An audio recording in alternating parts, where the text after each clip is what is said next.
Hello. OP classes की द्वारा चलाई जा रही रिवीजन क्लास में आपका एक बार पुनः स्वागत है।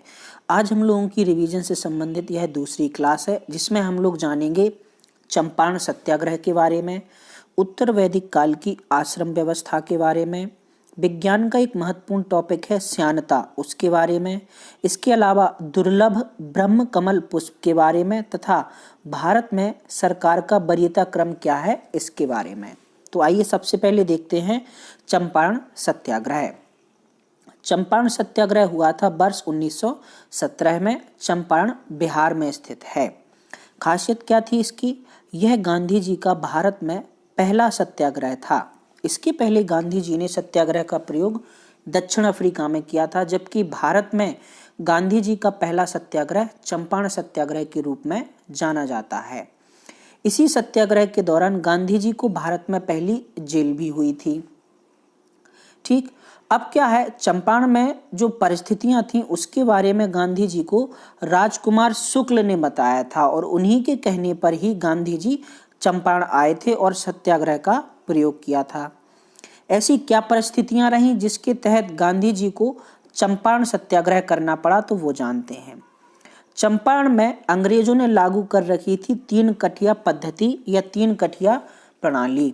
ये 3 कठिया प्रणाली क्या थी? इसके तहत किसानों को अपने खेत के 3/20 हिस्से पर आवश्यक रूप से नील की खेती करनी होती थी। यानी किसानों से अंग्रेज जबरदस्ती नील की खेती करवा रहे थे और इसी का विरोध इस सत्याग्रह में किया गया था। इसी सत्याग्रह के दौरान ही रविंद्रनाथ टैगोर ने गांधी जी को महात्मा कहा था, जबकि श्रीमती एनी बेसेंट ने गांधी जी को राजनैतिक बच्चा कहा था। प्रश्न पूछ लिया जाता है, चंपारण सत्याग्रह के दौरान गांधी जी के सहयोगी कौन नहीं थे? यानी इन 5-6 नामों में से गांधी जी के किसी एक सहयोगी का नाम हटा दिया जाएगा। तो आइए जानते हैं कि चंपारण सत्याग्रह में गांधी जी का सहयोगी कौन कौन था। पहले थे महादेव देसाई, जो कि इनके निजी सचिव भी बने आगे चलकर। दूसरे थे जेबी कृपलानी। तीसरे थे डॉक्टर राजेंद्र प्रसाद। चौथे थे मजरूल हक। 5वें थे अनुग्रह नारायण सिंह, जबकि 6वें थे श्री कृष्ण सिंह। तो ये थी चंपारण सत्याग्रह से जुड़ी हुई कुछ बातें। अब जानते हैं हमारा दूसरा बिंदु, जो कि है आश्रम व्यवस्था। तो सबसे पहले ये देखते हैं कि आश्रम व्यवस्था होती क्या है। था क्या, उत्तर वैदिक काल में मानव के संपूर्ण जीवन काल को आश्रम व्यवस्था के तौर पर व्यवस्थित किया गया था। मानव का संपूर्ण जीवन काल 100 वर्षों का माना जाता था और इन 100 वर्षों को 4 भागों में विभाजित करके कुल 4 आश्रमों में जीवन को व्यवस्थित किया गया था। तो आइए जानते हैं क्या बातें हैं। पहला तो ये है कि छंदोग्य उपनिषद में केवल 3 आश्रमों का वर्णन है।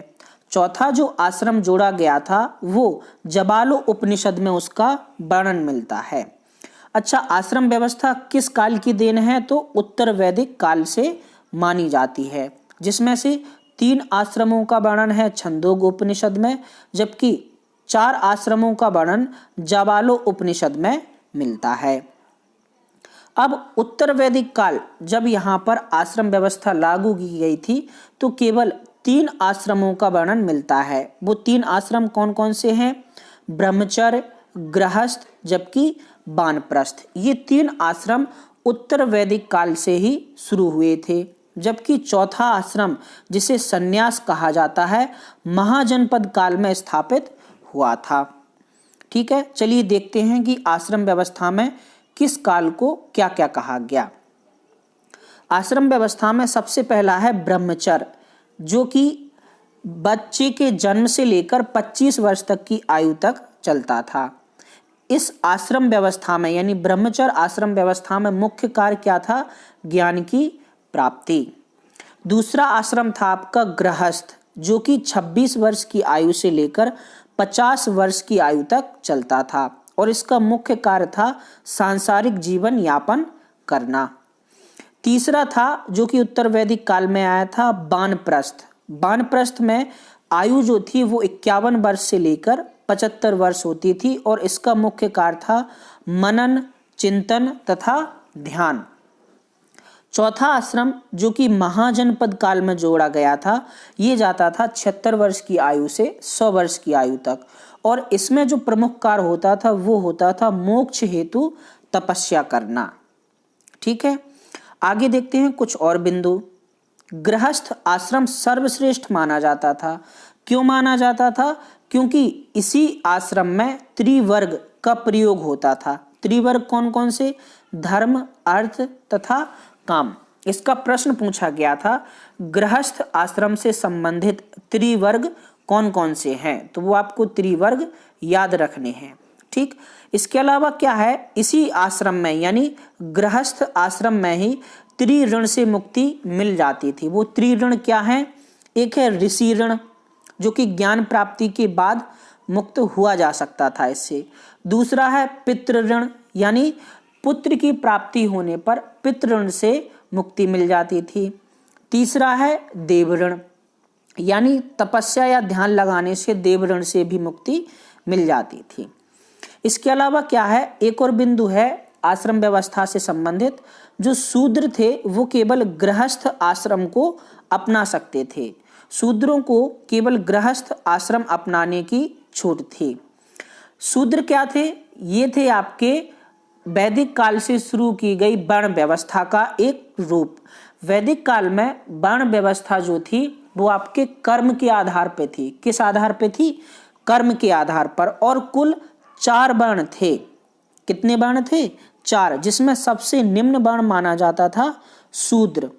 सबसे पहला वर्ण माना जाता था ब्राह्मण, दूसरा वर्ण माना जाता था क्षत्रिय, तीसरा वर्ण माना जाता था वैश्य, जबकि चौथा वर्ण माना जाता था आपका शूद्र। ठीक है, तो ये थी आपकी आश्रम व्यवस्था से संबंधित कुछ बातें। अब हम जानते हैं एक विज्ञान का महत्वपूर्ण बिंदु है श्यानता, यानी विस्कोसिटी।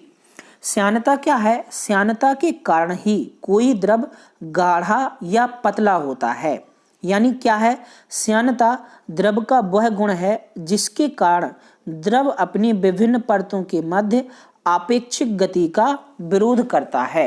यानी किसी द्रव की श्यानता जितनी अधिक होगी वह अपनी परतों के मध्य होने वाले आपेक्षिक गति का उतना ज्यादा विरोध करेगा और वह द्रव उतना ज्यादा गाढ़ा होगा। यानी श्यानता बढ़ने पर द्रव गाढ़ा हो जाता है। अब क्या है? आदर्श द्रव की श्यानता 0 होती है। ये केवल एक मिथ्य है। आज तक कोई भी आदर्श द्रव बना ही नहीं। आदर्श द्रव का मतलब है अगर किसी द्रव को बहा दिया जाए तो वो बहता ही चला जाए, क्योंकि उसकी विस्कोसिटी यानी श्यानता तो क्या है? 0 है। तो ये केवल एक मिथ है। आदर्श द्रव अभी तक बना नहीं है, और अगर कोई आदर्श द्रव होगा तो उसकी श्यानता क्या होगी? 0 होगी। आगे देखते हैं, गैसों में जो श्यानता है द्रवों की तुलना में नगण्य होती है। गैसों में श्यानता होती तो है, लेकिन वो द्रवों की तुलना में नगण्य होती है। अब जानते हैं श्यानता का कारण क्या है। क्या कारण है? कि द्रव अपनी ही परतों के मध्य आपेक्षिक गति का विरोध करता है। तो श्यानता का प्रमुख कारण है ससंजक बल, यानी कोसिव फोर्स। ससंजक बल क्या होता है? किसी एक ही पदार्थ के बीच लगने वाले बल को ससंजक बल कहा जाता है। तो श्यानता का प्रमुख कारण क्या है? ससंजक बल। ये कई बार प्रश्न पूछा गया है। अब अगर हम किसी द्रव का ताप बढ़ा दें तो उसकी श्यानता घट जाती है। यानी ताप बढ़ाने पर कोई भी द्रव पतला हो जाता है और उनकी श्यानता घट जाती है। जबकि बात करें अगर गैसों की, तो गैसों की श्यानता ताप बढ़ाने पर बढ़ती है। ठीक है, द्रव का पतलापन या गाढ़ापन ही उसकी क्या होती है? श्यानता होती है। तो ये हो गया हमारा श्यानता बिंदु। आगे देखते हैं हम लोग दुर्लभ ब्रह्म कमल पुष्प। तो आइए जानते हैं कि क्या है ये दुर्लभ ब्रह्म कमल पुष्प। कुछ दिनों पहले उत्तराखंड के चमोली जिले में दुर्लभ ब्रह्म कमल पुष्प खिला था। इस दुर्लभ ब्रह्म कमल पुष्प को हिमालयी फूलों का राजा कहा जाता है तथा यह उत्तराखंड का राजकीय पुष्प भी है। यह ब्रह्म कमल पुष्प सूर्यास्त के बाद ही खिलता है और वर्ष में केवल एक बार खिलता है। ठीक है, इसकी ये खासियत है। भगवान ब्रह्मा के नाम पर इस पुष्प का नाम रखा गया है। केदारनाथ, बद्रीनाथ जो प्रमुख मंदिर हैं या प्रसिद्ध मंदिर हैं, उन्हीं मंदिरों में इस ब्रह्म कमल पुष्प को चढ़ाया जाता है। 8 इंच का इसका व्यास होता है और इस 8 इंच के व्यास के रूप में खिलने को ब्रह्म कमल पुष्प को कुल 2 घंटे लगते हैं। इस ब्रह्म कमल पुष्प का वैज्ञानिक नाम है सौसूरिया ओबबलाट। क्या है? सौसूरिया ओबबलाट। इसका प्रयोग जो उत्तराखंड के निवासी हैं या वहाँ के जनजातियां हैं वो घाव तथा चोट भरने में भी करते हैं। एक तो ये लोग इसी फूल को प्रयोग कर लेते हैं सीधे तौर पे, यानी तोड़ा और इसकी पत्तियों को पीसकर घाव व चोट भरने में प्रयुक्त की जाती है। इसके अलावा इसको सुखाकर रखने के बाद भी इसका प्रयोग किया जा सकता है। ठीक है, चलिए आगे देखते हैं हम लोग भारत में सरकार का जो वरीयता क्रम है उसको देखते हैं। कभी कभी प्रश्न पूछ लिया जाता है कि नीचे एक क्रम दिया है, सरकार के उच्चाधिकारियों का सही क्रम क्या है। तो सरकार के उच्चाधिकारियों का क्रम हम लोग देखते हैं। सबसे पहले आता है भारत का राष्ट्रपति, दूसरे नंबर पर आते हैं भारत के उपराष्ट्रपति, जबकि तीसरे नंबर पर आते हैं प्रधानमंत्री। चौथे नंबर पर राज्यों के राज्यपाल आते हैं और वो अपने अपने राज्यों में सबसे उच्च होते हैं, जबकि भारत में देखा जाए तो राज्यों के राज्यपाल चौथे नंबर पर आते हैं। 5वें नंबर पर आते हैं भूतपूर्व राष्ट्रपति। कौन आते हैं? भूतपूर्व राष्ट्रपति। 5वें का जो वरीयता क्रम है बना हुआ, उसमें 5वें के का पर आते हैं उप प्रधानमंत्री, जबकि 6वें स्थान पर आते हैं भारत के मुख्य न्यायाधीश यानी चीफ जस्टिस ऑफ इंडिया, और इसी 6वें नंबर पर आते हैं लोकसभा अध्यक्ष।